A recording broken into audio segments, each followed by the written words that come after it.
This is Ellie, the storytelling coordinator of Academic Parity Movement. We cover short anonymous stories from targets of academic bullying. Here we go. I always manage to enjoy what I do, and commitment to work is an important aspect of my life. After the first interview with my advisor, he told me about his research and the wonderful plans for my academic career. I was so excited about this position. I joined his group and came to the US with uncountable goals in my mind. I was the most passionate version of myself at that time.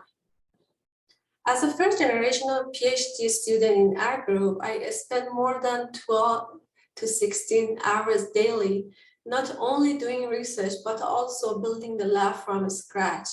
The labor works from cleaning and mopping the floor to purchasing tools, organizing the cabinet, making inventory lists, up to design and assemble the reactors. I worked with passion at the time, as I consider myself as a part of a team. After a couple of months, I noticed that his behavior and his tone is changing. He started to request unreasonable tasks and deadlines. And if I couldn't meet the deadlines, he would use bad words, insulting words, and try to make a point that I must do whatever he said. In the second year of my studies, we had a rotation graduate student in our lab. I think he wanted to show them how organized we are. And started yelling at me with unrespectful tone in front of other 9 students because he believed that the storage cabinet outside of the lab wasn't organized and tidy as he liked to be. I responded to him that I couldn't find enough time to organize the cabinet more. And he shouted at me, "Then get the hell out of my lab." As we moved forward, his behavior became more and more aggressive, and he harassed me in any way he could. He threatened me to cut my salary multiple times in different scenarios. I recall I had a meeting with him at 8:30 in the morning, and there he harassed me and forced me to apologize to him for not purchasing the hard drive with my own money to back up all the lab data. I said, "You told me that you provide the hard drive so we can compile all the research data in a single drive." He smirked and replied, "How about I cut your salary if you cannot manage to buy a hard drive for the lab, huh?" Then he shared his screen and started drafting an email to our department administrative coordinator to terminate my PhD contract. He threatened me to either apologize or he would send the email. As a graduate student on F1 visa, all alone, living paycheck to paycheck, I apologized. In the 4th year of my PhD, with all humiliation, harassment, and bullying experience, I looked into the mirror and I couldn't recognize myself anymore. I totally lost my confidence, my enthusiasm, and there were no passion left in me.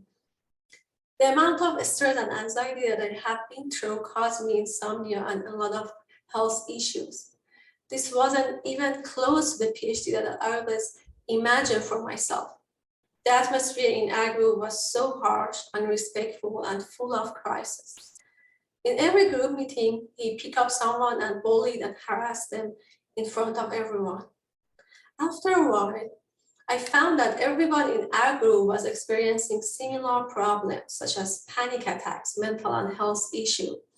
Everyone in our group was under therapy by psychologists.